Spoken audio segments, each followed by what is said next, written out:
salaamaaleykum wa rahmatullah mbokk yi ñu ngi leen di nuyu di leen ziar bu baax di amaan mbégte ñëwoon yéen ci seen ëttu xam-xam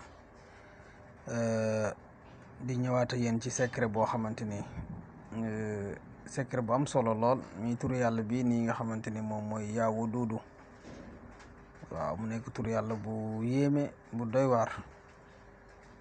njëriñ nag biñ ci bëgg a baaxee tey mooy képp koo xamante ni mën na koo bind 1000 fois muy yaa Waduudu nga bind ko 1000 fois bu ko defee nga boole kook suufu marché ak suufu juma. moo xam commerçant la boo xamante dafa nekk di liggéey bëgg nit ñi bëgg ko nit ñi di ko dikkal, wala moo xam nit koo xamante dafa bëgg nit ñi bëgg ko, ñëpp bëgg la, muy góor muy jigéen.